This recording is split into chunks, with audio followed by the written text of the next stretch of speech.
سوچو، اگر کل صبح تم نیند سے بیدار ہو، آنکھیں ملو اور معمول کے مطابق آئینے کے سامنے کھڑے ہو جاؤ، لیکن آئینے میں جو چہرہ نظر آئے وہ تمہارا اپنا نہ لگے، آنکھیں وہی ہوں، جسم وہی ہو، لیکن شکل انسان کی نہ ہو بلکہ بندر کی ہو، سوچو اس لمحے تمہارے دل پر کیا گزرے گی؟ ہاتھ کانپ جائیں گے اور زبان سے بس ایک ہی چیخ نکلے گی، یہ کیا ہو گیا؟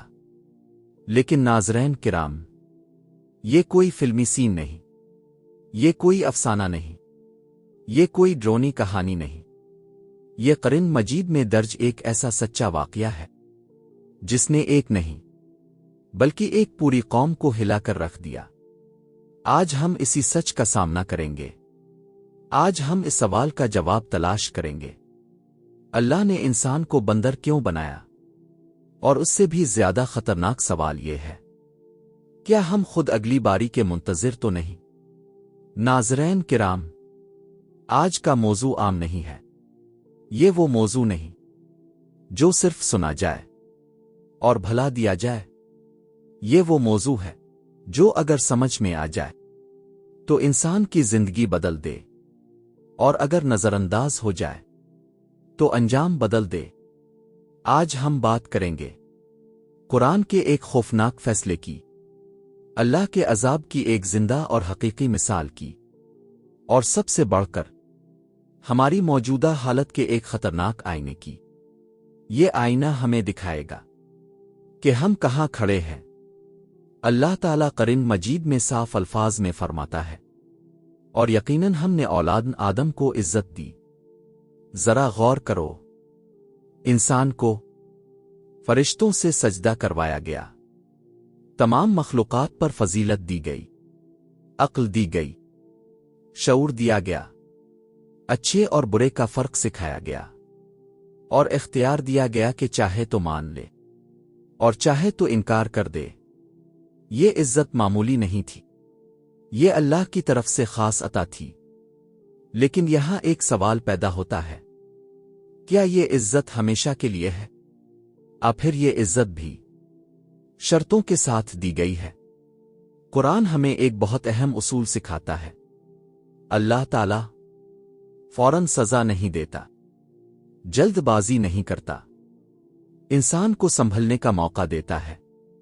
وہ نبی بھیجتا ہے، کتاب نازل کرتا ہے، واز کے ذریعے جگاتا ہے، بار بار خبردار کرتا ہے، لیکن جب انسان اللہ کے حکم کا مذاق اڑانے لگے، حرام کو ہیلے بہانوں سے حلال بنانے لگے، اور نصیحت کو جان بوجھ کر نظر انداز کرنے لگے، تو پھر وہ لمحہ آتا ہے جب تاریخ کا رخ بدل جاتا ہے، وہ لمحہ جب اللہ کا فیصلہ زمین پر نازل ہوتا ہے۔ سوچو ذرا، یہ لوگ صرف عام انسان نہیں تھے، یہ وہ لوگ تھے جنہوں نے اللہ کی طاقت کو پہچانا، نبی کی ہدایات پر ایمان لایا اور شریعت کو سمجھا۔ یہ لوگ اپنی زندگی میں دین کو جانتے اور مانتے تھے، لیکن آزمائش کے سامنے ان کے فیصلے کی حقیقت کچھ اور ہی دکھائی دی۔ یہ قوم ایک ایسے شہر میں آباد تھی جو سمندر کے کنارے واقع تھا، ان کی روزمرہ زندگی پانی اور مچھلیوں سے وابستہ تھی۔ اللہ نے ان پر ایک خاص حکم مقرر کیا تھا، ہفتے کے دن مچھلی پکڑنا سختی سے حرام تھا، باقی دن مچھلی پکڑنا جائز تھا۔ یہ حکم آسان نہیں تھا، بلکہ ان کی وفاداری اور اطاعت کا امتحان تھا۔ اللہ تعالیٰ نے اپنی قدرت سے ان کے لیے ایک واضح امتحان رکھا۔ ہر ہفتے کے دن مچھلیاں سطح پر نمودار ہو جاتی اور باقی دن بالکل غائب رہتی تھیں۔ یہ کوئی اتفاق نہیں تھا، یہ ایک امتحان تھا تاکہ ان کی نیت اور اطاعت کی سچائی معلوم ہو سکے۔ لیکن شیطان نے انسان کو بہکانے کے لیے پھر سے چال چلی۔ قوم نے سوچا، ہم تو حکم نہیں توڑیں گے، بس ایک چالاکی سے معاملہ حل کر لیں گے۔ انہوں نے کیا؟ جمعہ کے دن جال ڈال دیا، ہفتے کے دن مچھلی پھنس گئی، اتوار کو وہ مچھلی پکڑ لی، اور بہانے کے ساتھ کہنے لگے، ہم نے تو ہفتے کو شکار نہیں کیا۔ یہ صرف نافرمانی نہیں تھی، بلکہ چالاکی اور دین کے ساتھ کھیل تھا۔ اس آزمائش کے بعد قوم 3 حصوں میں تقسیم ہو گئی۔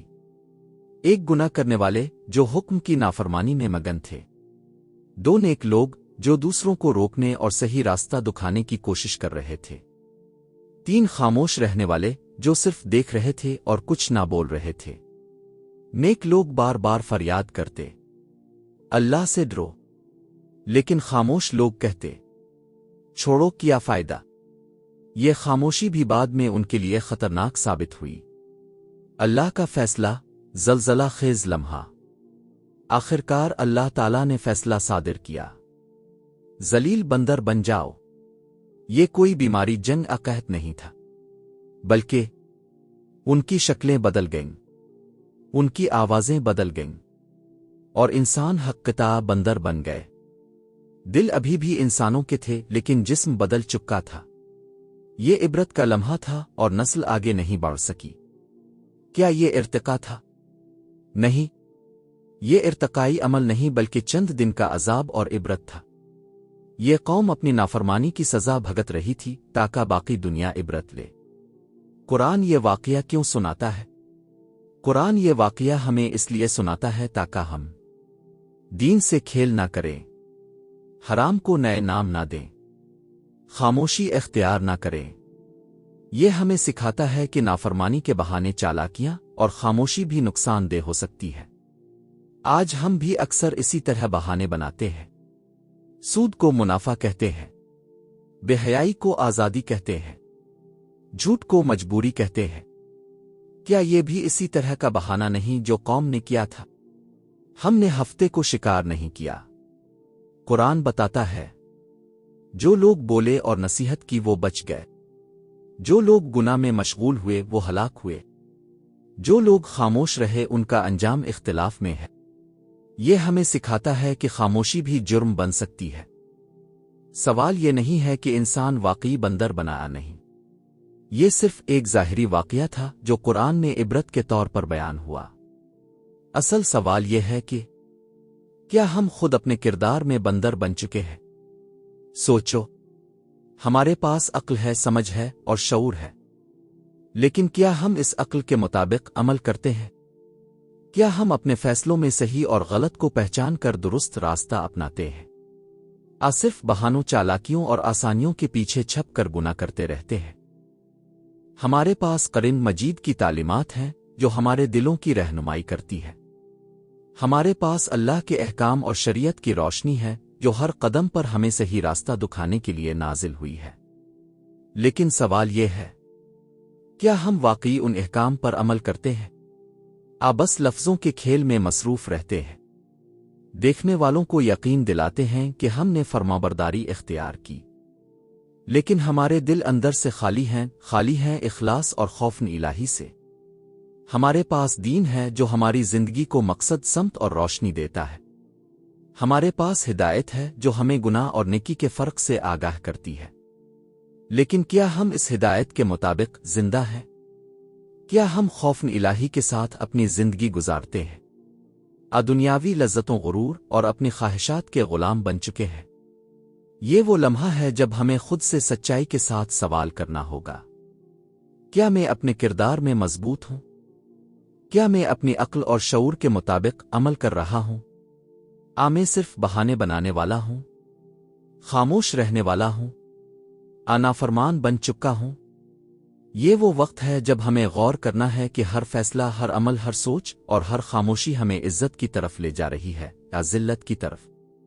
یہ وہ وقت ہے جب ہمیں اپنی زندگی کے ہر لمحے پر نظر ڈالنی ہوگی اور اپنے اعمال، نیت اور دل کی حقیقت کو پہچاننا ہوگا، کیونکہ ظاہری عمل اگرچہ اہم ہے لیکن دل اور نیت کی صفائی ہی اصل امتحان ہے۔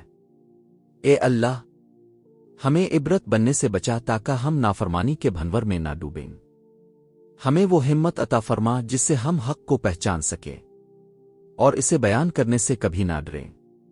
ہمیں ایسا علم دے جو ہمارے دل و دماغ میں راسخ ہو تاکہ ہم اپنے اعمال اور کردار کو پہچان سکیں اور اپنی حدود کو سمجھ کر ہمیشہ تیری رضا کے مطابق زندگی گزاریں۔